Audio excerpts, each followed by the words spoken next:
c'est bon. Ça vous a, Oui, il faut que je mette continuer, j'imagine. Voilà. oui, je pense. J'ai eu un Alors, petit normalement, affichage en tout cas. oui, ça demande, mais je trouve ça bien que ça demande.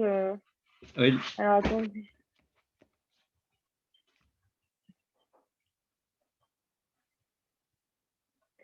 On doit attendre une personne, mais je vais voir si on doit vraiment l'attendre ou pas.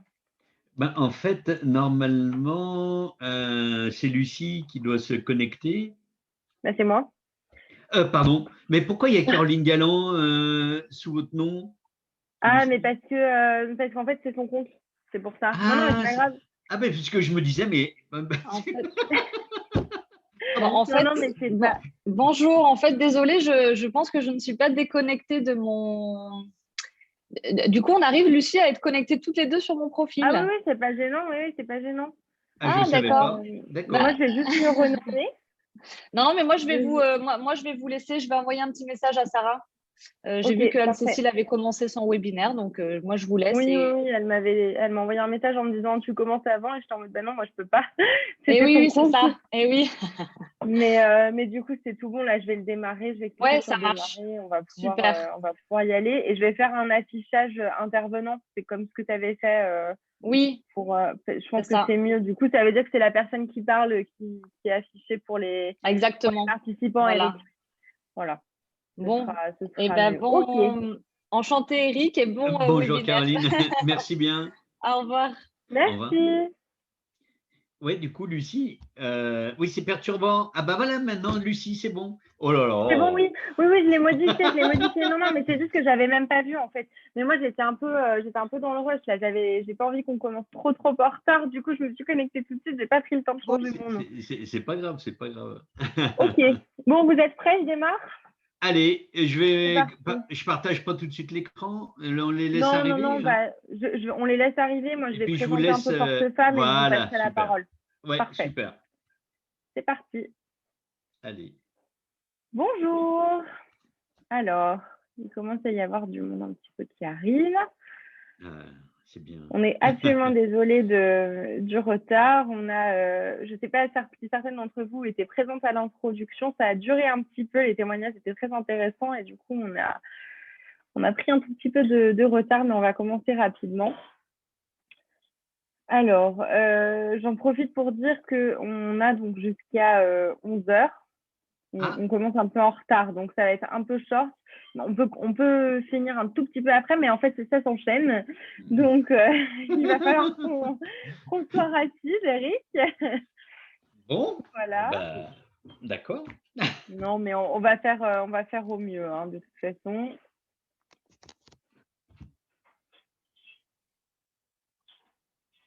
Bon, alors, je vais commencer par vous présenter un petit peu Force Femmes pour les personnes qui ne connaissent pas. Donc, Force Femmes, c'est une association et on a pour mission d'accompagner les femmes de 45 ans et plus dans leur démarche de retour à l'emploi salarié, mais aussi de création d'entreprise. Bonjour aux personnes qui me disent bonjour dans le chat. Et voilà, donc c'est vraiment notre mission principale. On a aussi une mission de sensibilisation auprès des entreprises. Alors, je vais laisser peut-être Eric, je vais vous laisser vous présenter et présenter votre webinaire, ce sera plus facile. Bonjour à toutes et à tous. Et j'en profite pour dire aussi, si vous avez des questions, n'hésitez pas à les poser dans le chat. Eric aura son écran de partager, mais moi, j'interromprai un petit peu pour poser les questions au fur et à mesure et rendre notre temps ensemble plus dynamique. Voilà. Eric, je vous laisse la parole. Allez-y. Oui, Lucie, pardon, n'hésitez pas, je suis bavard, hein, donc faites le timekeeper aussi. Voilà. Je ferai le timekeeper. Ce que je vais faire, c'est que à 11h moins 10, je vous ferai un petit rappel, comme ça on sait qu'il nous reste, voilà, qu'il nous reste pas beaucoup de temps, si ça vous va. D'accord, ça marche. Alors j'ai déjà partagé mon écran et déjà, hop, voilà. Vous pouvez me confirmer que vous le voyez bien? On le voit bien. Alors il n'est pas en plein écran, mais on le voit. Voilà, impeccable. C'est parfait, on le voit en Bon, plein écran. Donc, c'est bien, le sujet est bien sur le stress, hein, je vous rassure, pas le temps de le gérer. Et vous? Alors, moi, j'ai pris le temps, hein. Donc, je vais vous apprendre peut-être aussi à prendre un peu de temps et d'aisance, voilà, par rapport à ça. Alors, l'objectif de l'atelier, je le rappelle très rapidement, hein, c'est comprendre les notions et les mécanismes qui sont liés au stress. Et puis, reconnaître les signaux d'alarme. On parle bien sûr, évidemment, du burn-out, mais pas que. Voilà. Et puis, je vais vous donner, si j'ai le temps et si Lucie me laisse un peu de temps à la fin, voilà, 2 stratégies pour réduire considérablement le stress et très, très efficaces. Voilà. Alors, qui suis-je? Donc, j'ai 56 ans, donc Éric Fourroux. À la base, je suis ingénieur chimiste et j'ai été pendant 20 ans, j'ai travaillé dans l'industrie à différents postes à responsabilité. J'ai été manager pendant 10 ans. Voilà, petite et grande entreprise. Et puis, j'ai fait un burn-out un jour. Et du coup, j'ai remis en cause ma carrière et mon activité. Et j'ai monté mon activité en fait de formateur, coach et thérapeute, puisque aujourd'hui, c'est depuis 15 ans à peu près, c'est mon activité. Voilà. Alors, dans le domaine pour les entreprises, parce que j'ai 2 activités pour les entreprises, très rapidement, hein, je suis axé sur le développement personnel, tout ce qui est communication, efficacité, management, coaching et gestion des émotions et du stress, bien évidemment. Voilà. Et puis, ben, j'interviens pour des petits et des gros clients dont je vous laisse regarder les noms ici. Voilà. Mais c'est qu'un panel, qu'un petit panel. Et j'ai mis Force Femmes, puisque c'est l'association, la seule association dans laquelle j'interviens sur ces sujets-là. Voilà. Et puis pour les particuliers, donc du coaching très axé coaching individuel et thérapie sur la confiance en soi, puisque je suis l'auteur d'un jeu de cartes qui va être publié l'année prochaine sur la confiance en soi, développement de la confiance en soi, sur bien sûr tout ce qui est gestion des émotions et du stress, développement personnel et les problématiques interpersonnelles. Voilà. Alors, on va rentrer dans le vif du sujet, donc pour comprendre les émotions et le stress. Alors, il faut savoir que les émotions viennent du latin emovere, hein, qui veut dire mettre en mouvement, et elles ont 4 fonctions, parce qu'en général, on ne les aime pas, hein, à part la joie. Les autres sont considérées comme relativement négatives, on va en parler, hein. Donc, il y a 4 fonctions aux émotions, c'est par rapport à ce que je vis, quelle information la situation me donne par rapport à la façon dont je la vis, etc. Faciliter l'action. Alors ça dépend si on est hyper émotif.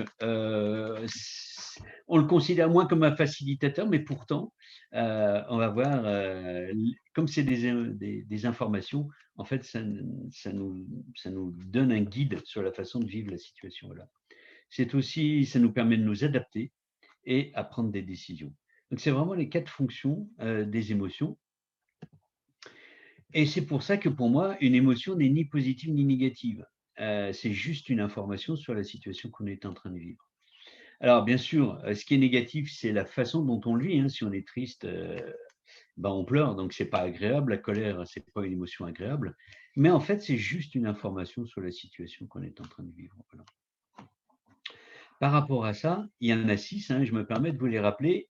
Et si vous voulez aller plus loin, d'ailleurs, il y a le dessin animé Vice Versa, hein, de Walt Disney, qui est extrêmement bien fait par rapport à ça. La première, qui est la plus connue, bien évidemment, c'est la joie. La deuxième, c'est la peur. La troisième, c'est la colère. La quatrième, la tristesse. Une qui est un petit peu moins connue, pour dire très peu connue, c'est le dégoût. Et c'est pourtant une émotion. Et la surprise.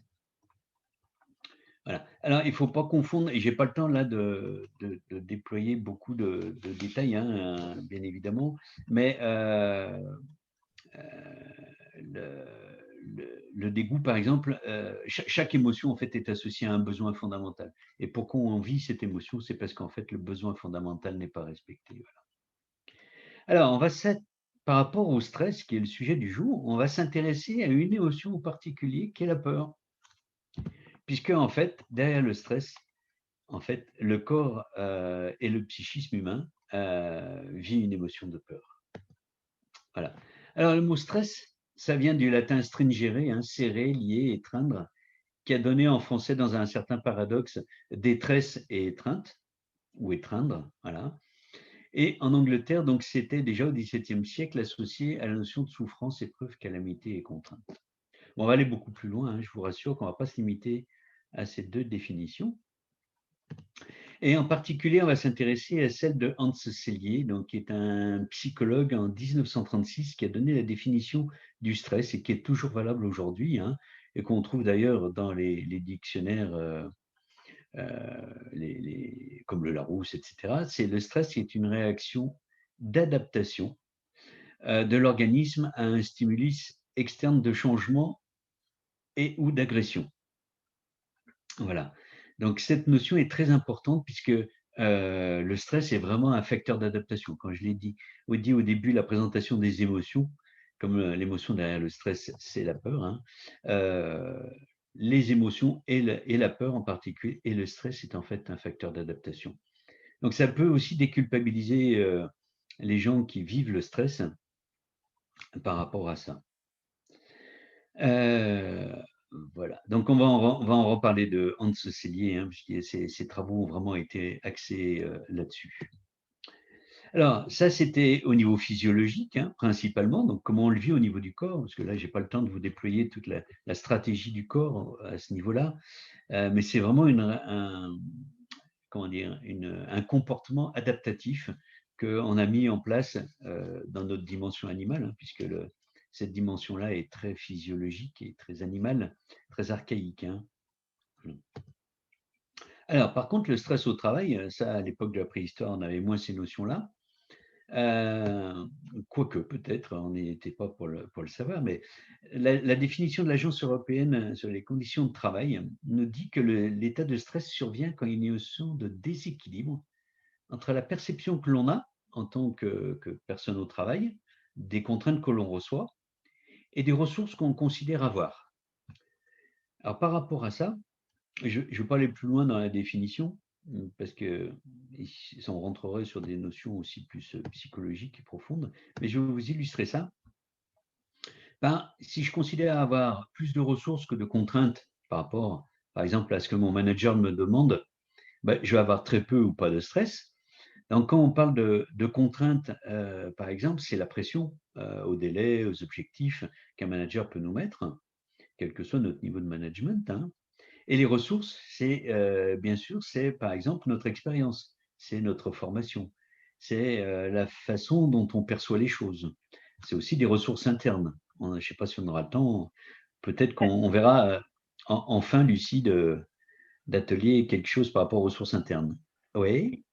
Alors, j'en profite, je fais passer une question donc, de Dominique. Comment expliquer un stress ressenti dès le réveil, dès la conscience éveillée, manifestation, mal de ventre, débit cardiaque élevé et oppression?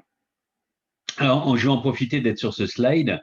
En fait, c'est par rapport à la notion de contrainte, c'est-à-dire dans ma future journée dans laquelle je me projette dans tout ce que je sais devoir faire, aussi bien à titre privé que professionnel, etc., etc. Et par rapport, par exemple, mes ressources, c'est le temps disponible. C'est quels sont mes objectifs, quelle est la pression que l'on me met à titre soit familial, ou que je me mets d'ailleurs, ou à titre professionnel.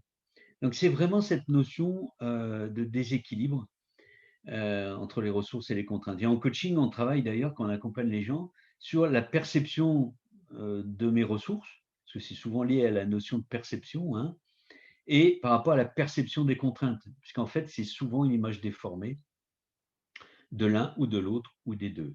Voilà. Et puis à l'inverse, si je perçois avoir plus de contraintes que de ressources, et c'est l'exemple qui a été l'objet de la question, eh ben on vit un état de stress puisqu'on considère ne pas avoir assez de ressources. Alors, dans la perception, alors qui peut être juste comme qui peut être fausse, hein, puisqu'on a on a des schémas parfois psychologiques qui nous font voir les choses de façon déformée, hein. Donc, on n'est pas forcément en capacité de voir toutes les ressources que l'on a, ou parfois, on peut avoir des mécanismes d'exagération des contraintes. Voilà. Ce que je ne veux pas dire par là, c'est qu'il n'y a pas effectivement, enfin, c'est pas sous-estimer les contraintes que la société, que le monde du travail nous met, hein, bien évidemment, mais parfois, ça peut être intéressant d'explorer un regard différent pour s'apercevoir que peut-être on a plus de ressources que prévu et du coup diminuer et repasser sur le cas, dans le premier cas, sur une plus faible stress ou en tout cas une absence de stress si possible. Voilà. Et à la fois, je tiens juste à faire un petit aparté, mais quand on est senior, on peut considérer avoir plus de ressources qu'un junior, mais en fait, on est parfois junior dans certaines circonstances. Et c'est pour ça que même si on a 10, 20 ans, 30 ans d'expérience, à des moments, on peut vivre un stress dans le cadre professionnel parce que si c'est un nouveau projet, une nouvelle demande, un nouveau travail qui nous est demandé, eh ben, on est en position de junior quelque part. Mais par contre, on va mettre en place des mécanismes d'aller rechercher dans notre mémoire comment on a fait avant pour s'adapter et pour gérer un petit peu plus facilement en tout cas les contraintes et les circonstances et l'objet de la demande. Voilà. Ou pas d'ailleurs, hein, parce que les ressources, effectivement, on peut devenir junior et parfois on peut paniquer, hein, même des seniors peuvent paniquer dans certaines circonstances. Voilà. Bon, je n'ai pas le temps de rentrer plus dans des aspects psychologiques qui sont passionnants. Voilà. Alors, je voulais vous présenter le modèle de Hans Selye, puisqu'on a donné sa définition, mais il a aussi développé un modèle sur ce qu'on appelle le syndrome général d'adaptation. C'est le nom SGA que donnent les médecins, enfin le milieu médical au stress. Donc dans les publications médicales, généralement on ne parle pas de stress, on parle de syndrome général d'adaptation. Et ce modèle comporte 3 phases. Moi, on a un certain nombre, en rajouter une 4e que je vais vous présenter.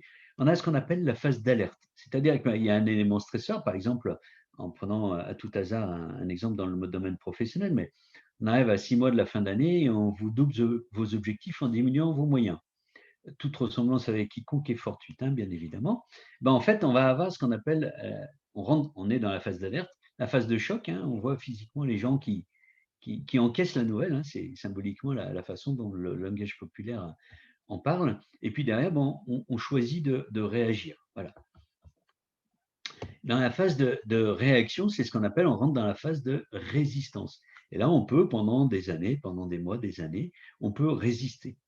On tient, on fait tout ce qui est nécessaire, hein, parce qu'on est professionnel, donc on met tout en place pour réussir et tenir nos objectifs. OK, mais il y a au bout d'un moment ce qu'on appelle la phase de rupture. Ça peut être alors soit les vacances qui arrivent et heureusement la rupture, elle est bienvenue, on va se reposer, ou soit cette phase de rupture, on va voir par rapport au burn-out, c'est là où en fait s'enclenchent les 3 symptômes, les signaux faibles du risque de burn-out ou de très très grand stress, en tout cas dans une version plus pathologique, qui s'enclenche là, à ce niveau-là. Et après, le cas échéant, c'est ce qu'on appelle la phase d'épuisement ou burn-out. Voilà. Ce qui est important d'entendre, c'est qu'ici, on verra un des 3 premiers symptômes du risque de burn-out, il y en a un qui est enclenché déjà ici. Et dans la phase qu'on appelle de rupture, donc cette phase que je rajoute, on a un certain nombre à rajouter, il y a les 2 signaux suivants, signaux faibles qui s'enclenchent. C'est pour ça que cette courbe est importante à suivre et à comprendre. Alors je vous demande juste de la mémoriser, hein. On y reviendra et je vous en reparlerai dans le cadre des signaux faibles. Voilà. Alors juste l'effondrement ici qu'il y a, ce début d'épuisement, en tout cas, même si parfois dans les vacances, on est là. En fait, si on prend 3 semaines de vacances, quand on est très très fatigué, c'est généralement la première semaine, on fait que dormir, on dort beaucoup, on est physiquement fatigué. Généralement, c'est aussi dans cette phase-là où l'été, on peut déclencher une grippe, ça arrive, hein, ou des angines d'été. Voilà, c'est que le corps n'en peut plus et d'une certaine façon, il lâche. Alors, la façon du corps de lâcher, c'est soit un burn-out, hein, soit quand le stress est bien sûr plus faible, une sensibilité accrue, par exemple, l'hiver aux infections, hein, ORL. Normalement, il faut savoir que le corps humain, dans sa physiologie, n'est pas conçu, est conçu pour ne jamais être malade, quasiment. Si on est malade, en tout cas à l'époque moderne, hein, c'est que, alors à part certains virus, bien évidemment, hein, on ne va pas revenir sur le sujet, mais normalement, le corps humain est fait pour résister et on n'a pas à avoir des angines, des rhumes, etc. à répétition pendant l'hiver. Si on en a, c'est un signal d'alerte qu'on doit se mettre par rapport au fait qu'on va trop loin, qu'on pousse trop loin le corps dans son épuisement. Et on a des enfants, hein, un enfant, alors jusqu'à globalement 7 ans, constitue son capital immunitaire, mais après 7 ans, c'est comme un adulte, il a le capital immunitaire nécessaire pour ne plus faire à répétition l'hiver des rhumes. Donc, c'est pour moi, en tout cas, quand j'accompagne des parents parfois, c'est un signal d'alerte. Voilà.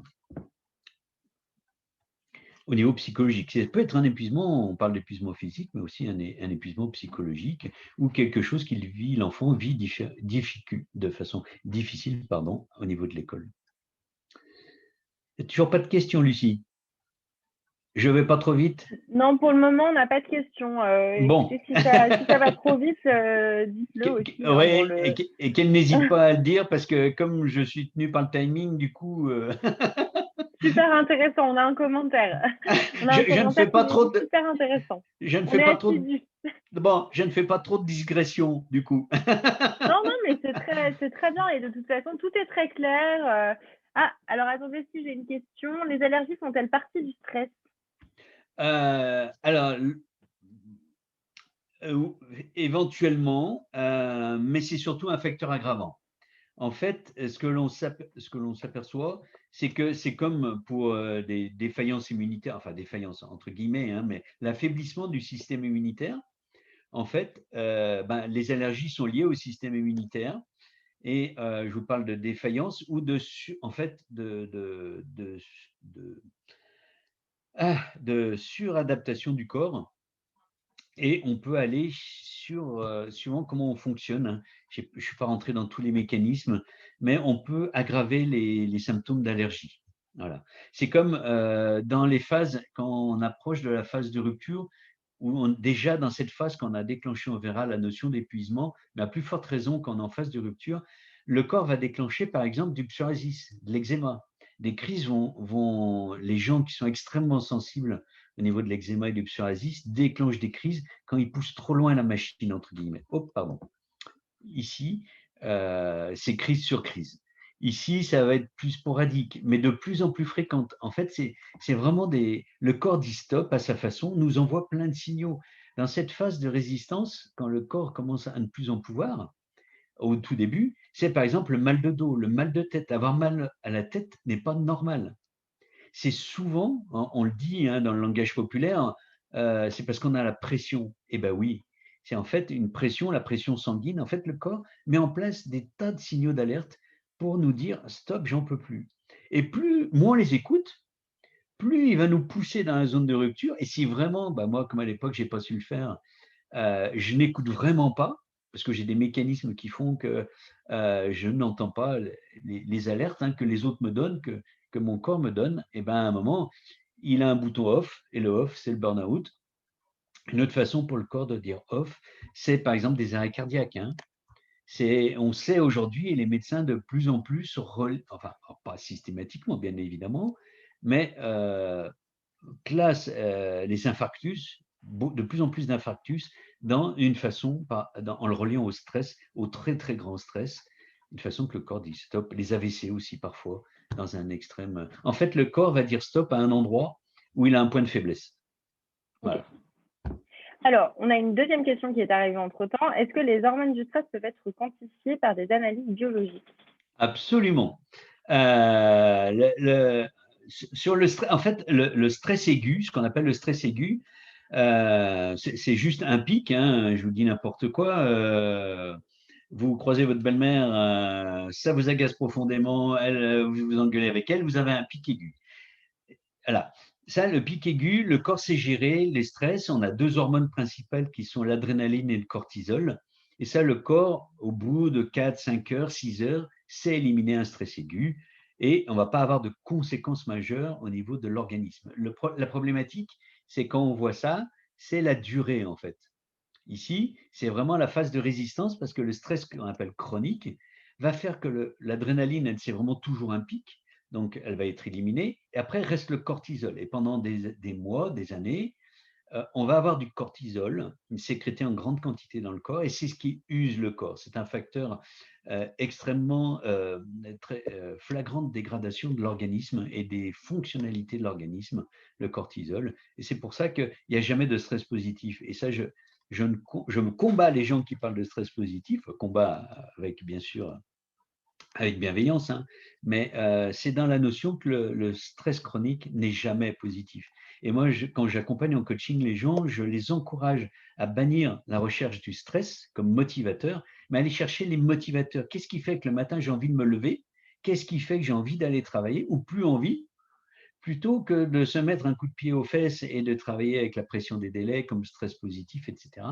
On verra peut-être si j'ai le temps de parler de 5 mécanismes qui alimente le stress positif, mais de façon chronique, et qui donc nous met dans des facteurs aggravants au niveau de l'organisme et de notre physiologie. Voilà.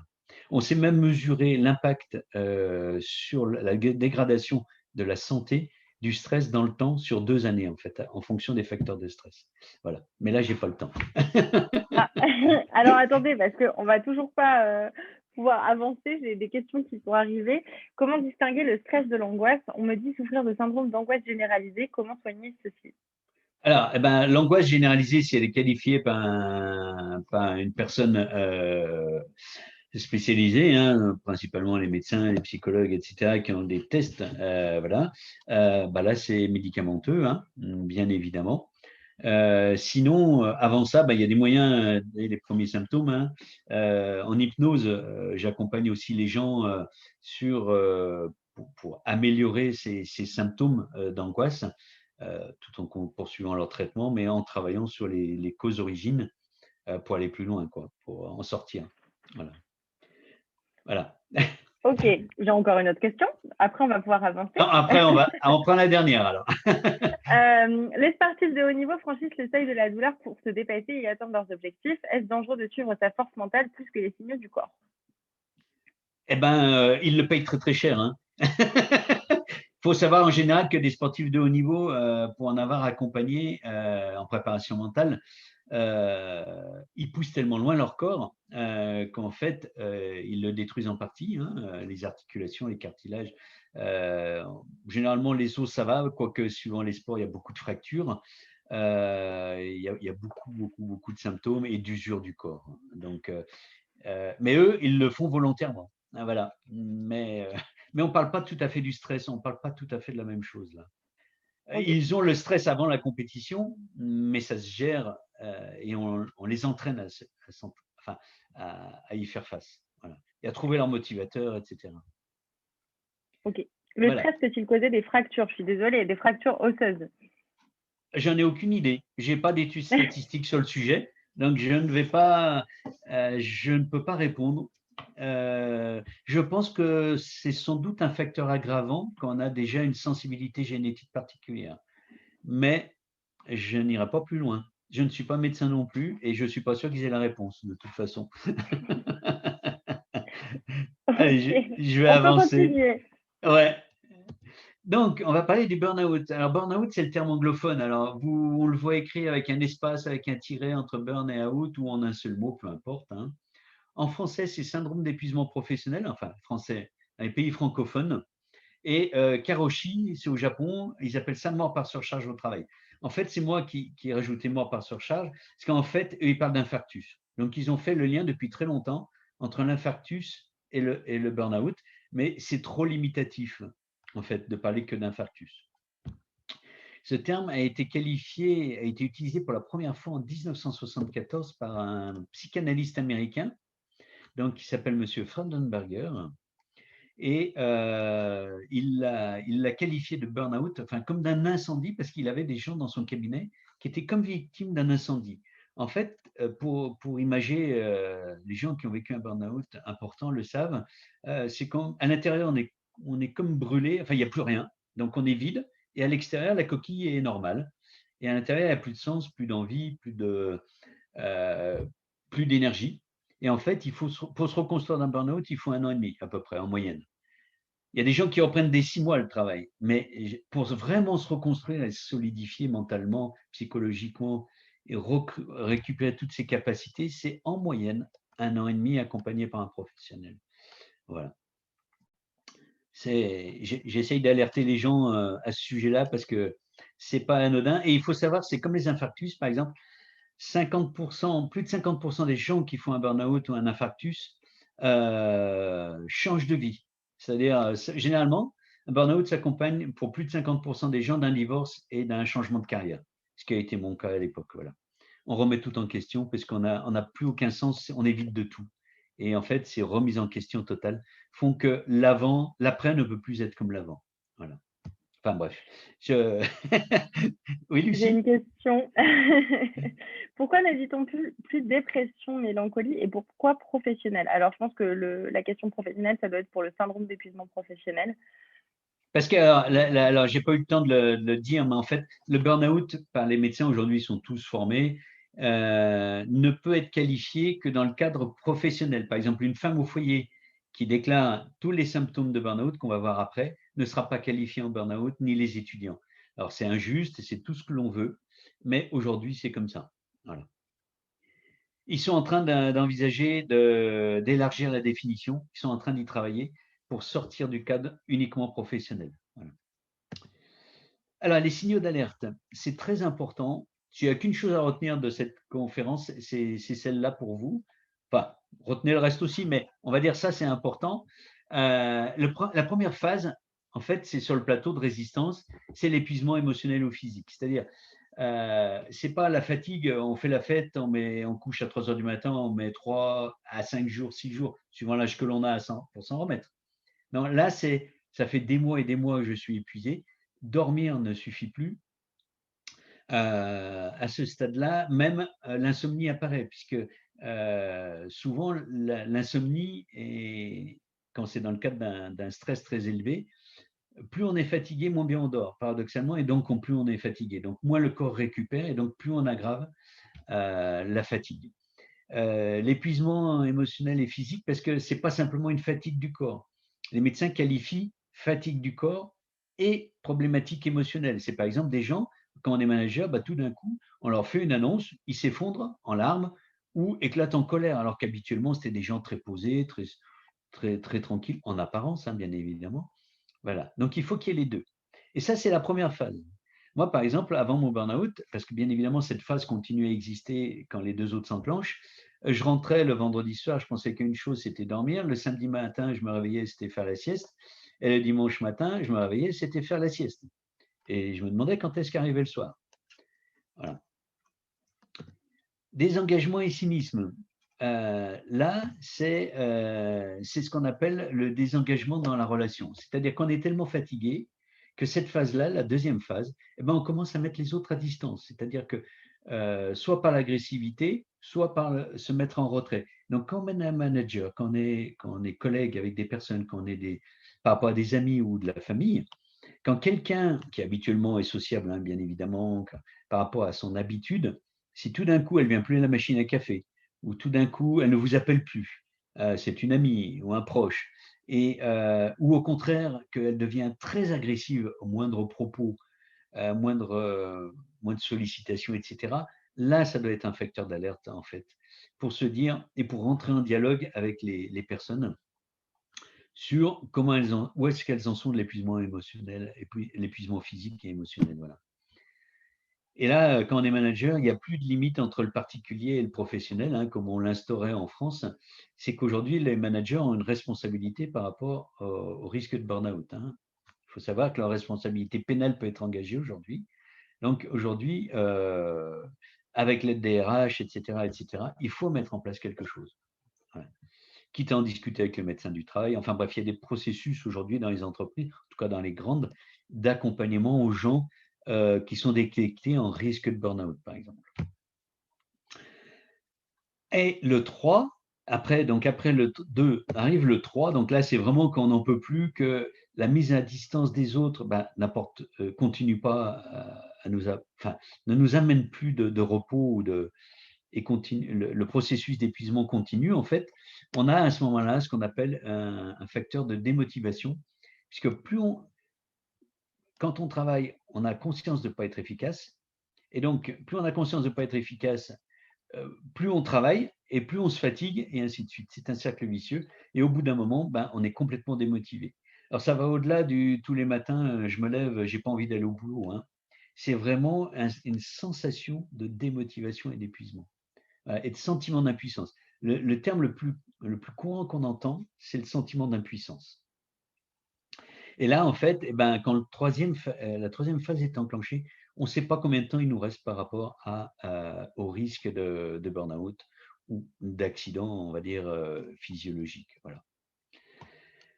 Voilà, ça c'est vraiment, sachez que le plus simple à repérer, c'est les comportements, les changements de comportement mis à distance ou d'agressivité par rapport à soi ou à des collègues et qui doit être une alerte pour chacun. Voilà.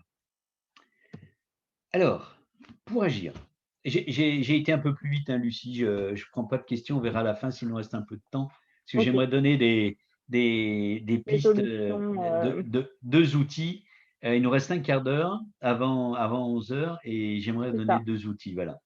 Ok, pas de souci. On verra les questions à la fin. Le premier outil, c'est la baguette magique et je vous rassure, je ne l'ai pas. Si je l'avais, sachez que je ferais fortune aujourd'hui, je serais milliardaire. Voilà. C'est-à-dire qu'en clair, si vous ne vous prenez pas en main, rien ne changera.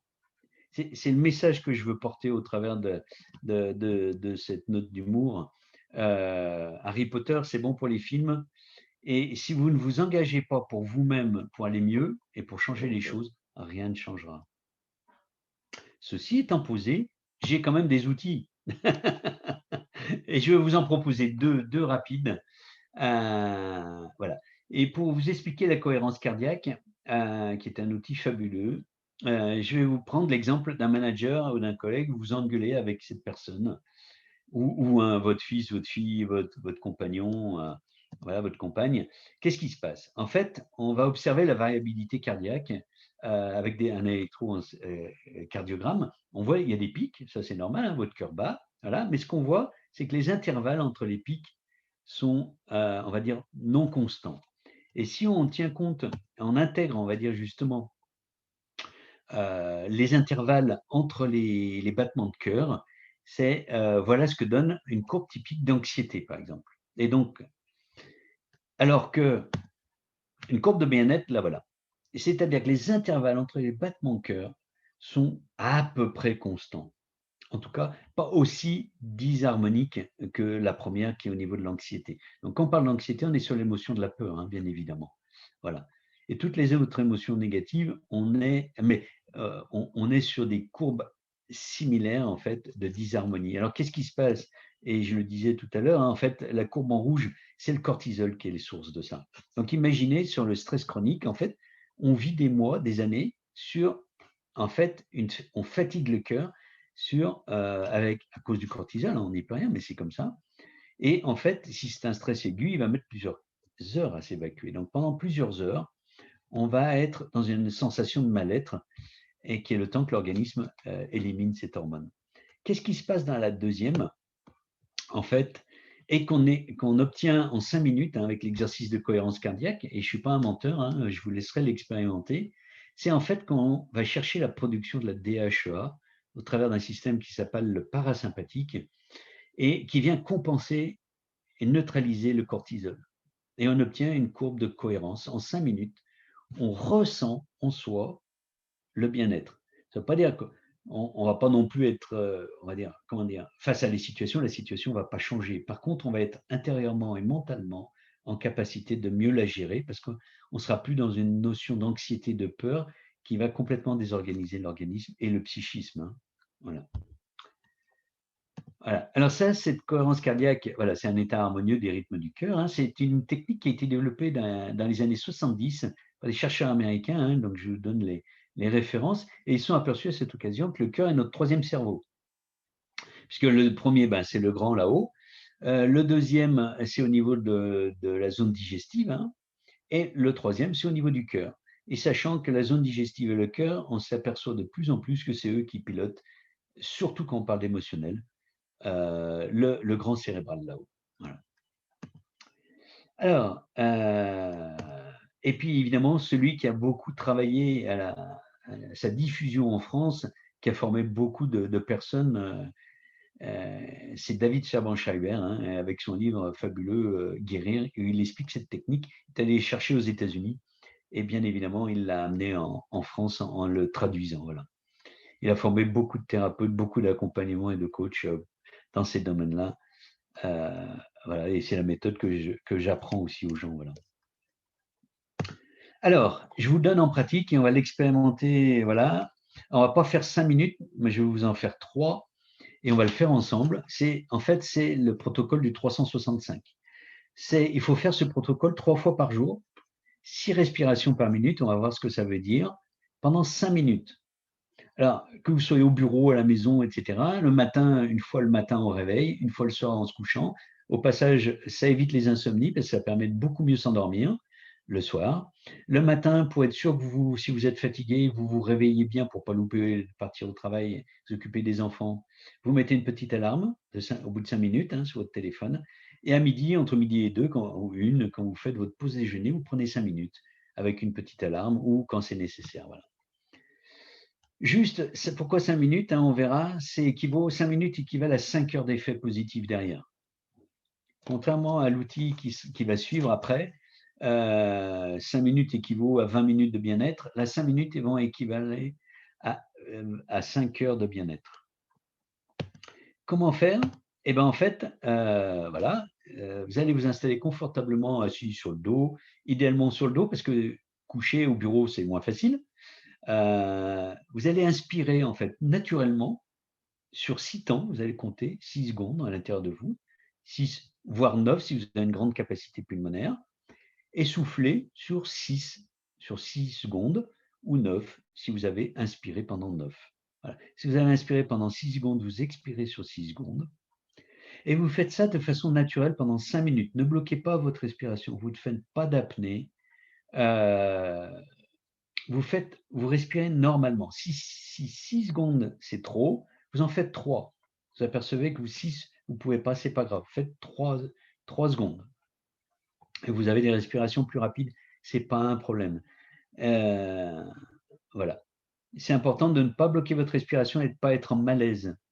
Si vous ne vous sentez pas à l'aise sur 6 secondes, descendez à 3, à 4, essayez. Ce qui est important, c'est de vraiment se concentrer sur le compte et de laisser aller la respiration. Voilà. Et en même temps, si vous y arrivez, vous concentrez sur le cœur. Et pour celles qui ont déjà l'expérience, par exemple, la sophrologie, la méditation, peuvent rajouter de la visualisation positive. Mais on ne va pas rentrer là-dedans, parce que pour l'instant, je vais vous proposer de l'expérimenter. Je vais vous donner un top. Il faut respirer par le nez ou la bouche. On a une question très technique là. Par le nez, et on n'est pas en yoga, on n'alterne pas, on n'utilise pas la bouche, etc.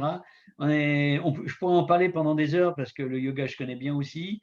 Par le nez, naturel. Comme tout le monde, si votre respiration naturelle est par le nez, vous le faites par le nez. Si elle est naturelle par la bouche, faites par la bouche. Ne cherchez pas à modifier quoi que ce soit, simplement comptez les temps. Et Lucie commence à bâiller, c'est impeccable, c'est super. Je vous signale qu'il n'y a que vous qui me voyez, donc vous venez de me. C'est pas grave. Non, mais c'est excellent parce que c'est un des effets. J'ai commencé à le faire et je pense que c'est effectivement. Eh bien, bravo, parce que c'est un des effets que peut-être vont pouvoir constater les personnes présentes. C'est quand on le fait, adapté à soi-même, en fait, on obtient tout de suite et très rapidement un soulagement. Allez, je lance les 3 minutes et on revient au bout de 3 minutes.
Bon, je vais vous inviter à rouvrir les yeux et à revenir avec nous. Donc, effectivement, comme le disait Lucie, oui, en 5 minutes, on peut bâiller une dizaine de fois, hein, et c'est au contraire, c'est le signe que le processus a bien fonctionné. Donc là, 3 minutes, c'est 3 heures, grosso modo. Et pourquoi 365? En fait, c'est parce que ce processus, plus vous allez le faire, plus vite il va s'installer dans le corps et plus profond va être l'effet. Et à l'image de la méditation, en fait, vous allez apprendre, le corps va s'habituer et va auto-générer au bout d'un moment, hein, mais il faut une pratique importante. Et c'est pour ça qu'on l'appelle 360, enfin, qu'on prend cette dénomination pour que faites-le tous les jours, 3 fois par jour, 6 respirations par minute, 5 minutes. Et vous allez voir, le corps change dans sa façon de gérer le stress. Voilà. Lucie, il y a peut-être 2-3 commentaires, non, qui ont été Alors faits? oui, justement, j'ai des questions. Donc, il y a quelqu'un qui dit, et si on ne baille pas? Eh bien, c'est qu'il vous en faut beaucoup, il faut plus que 5 minutes. Et peut-être augmenter le nombre de respirations. Peut-être sur 9 secondes si vous pouvez, ou etc. Voilà. Est-ce normal d'avoir une accélération du cœur? Ah non, normalement, ça se calme. Donc, il faut voir les pensées où est-ce qu'elles étaient, parce que l'idée, pourquoi on compte, c'est aussi pour apaiser le mental. Voilà. Et pour éviter qu'ils courent, c'est ce qu'on appelle chez les méditants, c'est le singe mental. Pour éviter qu'ils partent et qu'ils nous amènent de partout, la liste de courses, la prochaine conférence, je suis en retard pour, etc. En fait, c'est pour l'amener ici et maintenant. Voilà.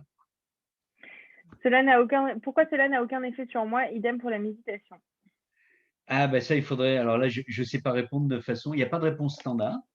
Il faudrait qu'on discute avec la personne pour savoir, je ne sais pas.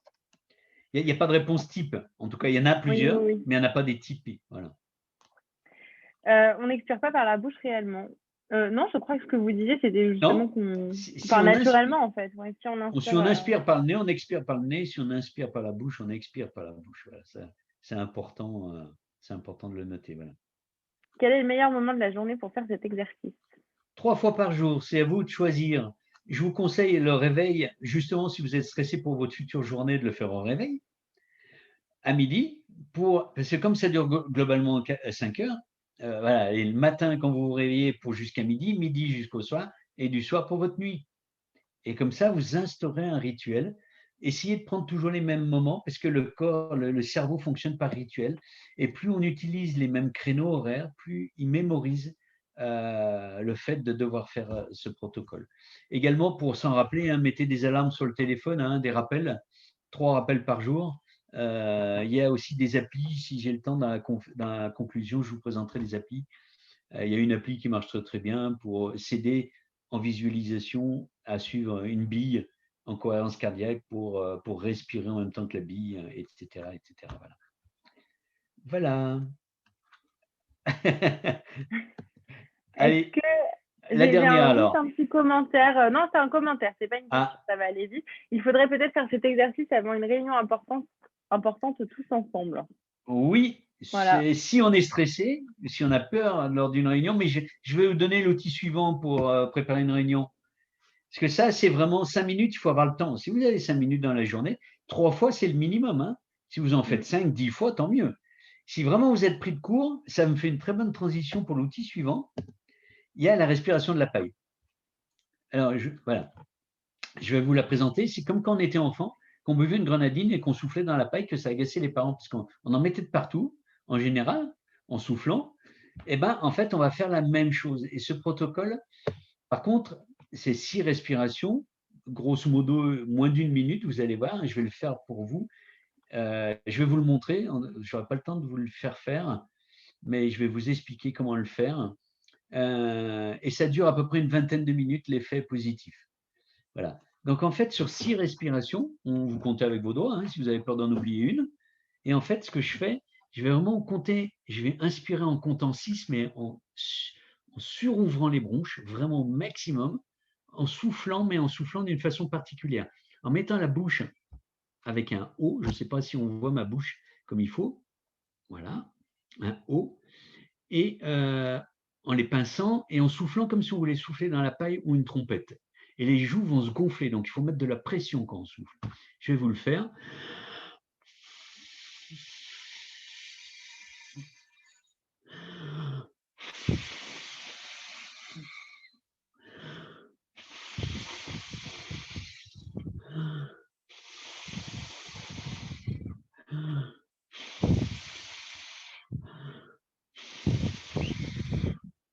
Voilà. Il faut vraiment avoir l'impression, enfin, c'est pas l'impression, il faut vraiment mettre de la pression dans les joues en soufflant. Est-ce qu'on a le temps de les faire expérimenter, Lucie? Moins d'une minute?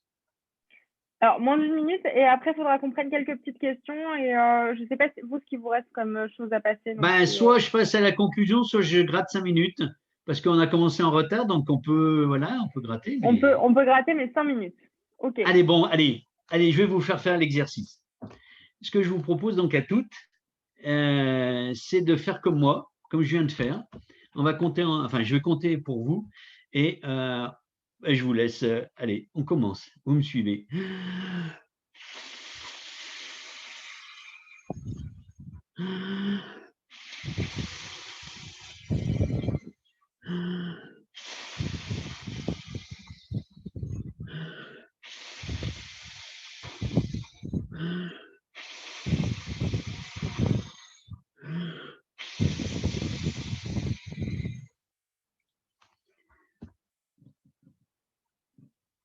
Voilà.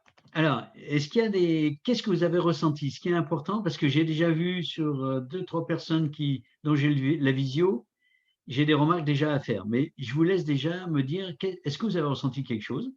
J'ai quelqu'un qui me dit qu'ils ont la tête qui tourne. 2 personnes. Super. C'est la seule bonne remarque qu'il me fallait. C'est que OK. vous avez assez gonflé les poumons et assez soufflé et poussé dans les joues. Si vous sentez rien, c'est que vous n'avez pas assez poussé dans les joues et assez gonflé.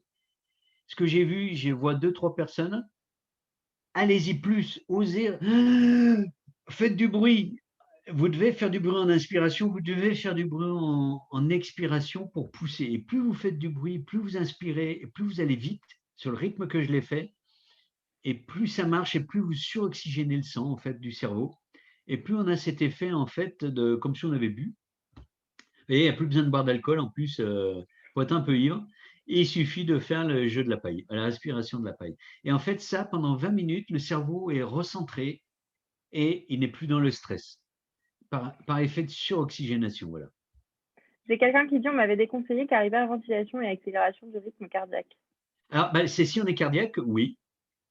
Si on n'est pas cardiaque, ce n'est pas un problème. OK. Voilà. Et si on n'a pas d'hypertension, bien évidemment. Voilà. OK. Alors, oui, il y en a encore une, Lucie, puis du coup, je fais un petit exercice et on conclut. Non, mais je pense je poserai la question à la conclusion. Voilà. Ok, super. Alors, les mécanismes du stress, en fait, vous avez vu la courbe de Hansen-Célé, mais en fait, en fonction de qui l'on est, on monte plus ou moins vite et plus ou moins haut. Hein, ça, c'est fonction des contraintes qu'on reçoit, bien évidemment, hein, de nos mécanismes internes, de notre confiance en soi, des pilotes, de notre capacité de résilience, etc. Je n'ai pas le temps de rentrer dans les détails. Seulement, on va parler des mécanismes internes, puisque je vous en ai parlé un petit peu tout à l'heure. C'est ceux qui nous font monter le plus vite, le plus haut. Donc, c'est la courbe verte. Et en fait, j'ai des tests très précis, hein, mais pour déjà vous aider à repérer un ou deux mécanismes principaux que vous ayez par rapport au stress, je vais vous poser des questions, vous allez répondre pour vous-même. Hein. Et en fait, c'est comment vous faites vos courses. Il n'y a pas de hasard. Tout ce que l'on fait dans la vie, ces mécanismes-là, en fait, nos principaux nous pilotent dans tous nos compartiments de la vie. Et pour vous illustrer ça, je vais vous présenter, il y a des gens, dont moi, hein, quand je fais les courses, il faut que ça se fasse très très vite. C'est-à-dire, moi, je suis un adepte du drive, par exemple. J'adore ça parce que pour moi, je me garde devant quasiment la porte d'entrée du magasin, hein, alors qu'il y en a, c'est à l'opposé, on va voir. Il ne faut pas qu'on me change les rayons de place parce que moi, je perds du temps. Donc, je considère que c'est une perte de temps et ça m'agace d'ailleurs au passage. Hein. Voilà. Parce que pour moi, ce qui est important, bien sûr, c'est de faire les courses pour manger. Mais comment je les fais, en fait, il faut que ça soit vite fait. Alors, après, il y a les gens qui se mettent à l'opposé. Ma compagne, elle, par exemple, elle se met complètement à l'opposé de la porte, le plus loin possible, là où il n'y a personne, hein, sous plein de prétextes. Hein. Voilà. Et elle ne fait pas de liste, par exemple. Pas faire de liste, alors c'est juste impossible pour un fait vite, hein, par exemple. Mais elle, il y a une raison particulière, c'est que quand c'est pas compliqué, ça n'a pas de valeur. Et cela, c'est les gens qui sont dans le fait des efforts. Ensuite, c'est le vendredi soir, vous avez les enfants dans la voiture, par exemple, ou les petits-enfants, peu importe, et vous sortez du travail, il y a des bouchons, vous savez qu'il y a de la queue au supermarché, mais c'est pas grave. Vous le faites le vendredi soir, au pire des moments, ou le samedi matin. Voilà. Parce que ce qui est important, en fait, c'est de montrer qu'on est fort. Ces gens-là, en fait, dans le mécanisme, ne parlent jamais de fatigue. Toujours, tout va bien pour eux. Moi, c'est ce que j'avais, entre autres, et par rapport au stress, par exemple, le risque de burn-out, j'ai payé quand même assez cher ce mécanisme-là. Ensuite, il y a les gens, ça c'est mon frère par exemple, hein, ils avaient une liste, alors elle est parfaite, hein, la liste des courses, c'est au rayon fromage, il y a tout ce qu'il faut acheter, rayon boucherie, rayon droguerie, rayon etc. Tout est nickel. Et puis sur le tapis roulant de caisse, c'est mis dans l'ordre où ça va aller dans les sacs derrière, qui vont aller dans l'ordre où ça va aller dans les placards après, où il y a un sac pour le frigo, un sac pour le placard, etc. etc. Ben, ceux-là, ce n'est pas un problème, hein. Tout est parfait, mais pour eux, l'important, c'est la perfection, c'est les soins parfaits. Et puis, il y a le dernier qui est statistiquement plus féminin, parce que je n'ai pas encore eu le temps de rentrer dans tous les mécanismes, hein, toutes les subtilités, mais c'est celui qu'on appelle le fait plaisir. Typiquement, vous faites la liste de courses pour tout le monde, le chat, le chien, vos enfants, vos petits-enfants, le mari, etc. Et en fait, vous rentrez chez vous, vous dites zut, j'ai oublié ce qu'il fallait pour moi. C'est un grand classique des faits plaisir. Voilà. Et ça, c'est 5 mécanismes qui, suivant, pour le plus fort, c'est ceux qui nous amènent le plus vite et le plus haut en termes de stress. C'est aussi 5 façons de procrastiner. Et je n'ai pas le temps d'entrer là-dedans, mais quand on dit arrêter de procrastiner, en fait, il y a 5 façons, enfin, 5 façons principales de procrastiner qui sont là derrière. Et pour travailler la procrastination, il faut rentrer dans les détails de ces mécanismes. Voilà. Et bien sûr, il faut travailler pour un fait vite, c'est anticiper et se fixer des objectifs abordables en termes de temps et surtout apprendre à ne pas le faire au dernier moment. Alors ça, c'est un peu compliqué, mais c'est justement là la zone où ils doivent s'améliorer. Pour un fait des efforts, c'est donner du sens à l'effort et à la complexité et arrêter de complexifier les choses. Hein. Le soi fort, c'est apprendre à déléguer, ce qui est compliqué pour lui, parce qu'il y a un problème comme le soi parfait à la confiance. Et pour un soi fort, c'est exprimer ses ressentis aussi, ses émotions, ce qui est assez difficile pour un soi fort. Pour un soi parfait, c'est apprendre à l'être sur des points choisis au préalable et pratiquer le droit à l'erreur. Et puis pour un fait plaisir, c'est d'abord ce que je dis, hein, c'est toujours apprendre à remplir sa tasse d'abord et apprendre à se faire plaisir à soi. Ça ne veut pas dire devenir égoïste. Hein. Ce qu'ils me disent d'abord, c'est oui, mais je deviens égoïste. Non, on ne devient pas égoïste. On apprend à prendre soin de soi tout en prenant soin des autres. Voilà. Et voilà. Oui, Lucie? Désolée, j'ai des messages, il va falloir qu'on conclue rapidement. Alors, la conclusion. Du coup, j'ai des questions auxquelles on ne va pas pouvoir répondre. J'avais notamment une question sur le déni, etc. Je suis désolée. Est-ce que vous avez des ouvrages du coup à recommander pour aller plus loin, puisqu'on n'a pas pu tout caler là dans ce petit temps qu'on avait? Voilà. Est-ce que vous avez des ouvrages, et notamment, on m'a demandé spécifiquement un ouvrage sur l'aspect psychologique du stress? Il y en a beaucoup qui sont très techniques. Là, comme ça, je ne les ai pas. Il faudrait que je transmette la liste parce que là, j'ai pas. Là, il nous faut plus de 5 minutes hein, sur D'accord. les listes Bon, des alors, ouvrages. Par contre, vous allez pouvoir me transmettre et moi, je les retransmettrai aux personnes qui étaient voilà. pour ce webinaire. Je pense que ce sera le plus simple. Voilà, là, sur la conclusion, c'est pas une fatalité. Hein. Agissez avant qu'ils agissent. Et puis, j'ai mis des petites applications gratuites pour la méditation, petit bambou, la cohérence cardiaque, il y a Cardia, hein, avec la bille, je disais, qui monte et qui descend pour l'inspire et l'expire. Yoga, il y a des applis yoga au quotidien, etc. etc. Voilà. Tout ça, c'est bien, de toute façon, mais ça ne fait pas travailler les mécanismes internes. Et ça, après, c'est avec un professionnel, puisque tout seul, c'est quasi impossible. Voilà. Et je conclus Bon, merci de votre confiance. Et je suis à peu près dans les temps avec les 10 minutes de Oui, retard. oui, Voilà. oui, non, franchement, on est très bien. Je suis désolée d'avoir un peu pressé tout le monde. Est-ce que vous pouvez enlever le partage d'écran, comme ça on va pouvoir Ah oui, juste pardon. conclure rapidement, il n'y a pas de problème. Merci beaucoup, Eric.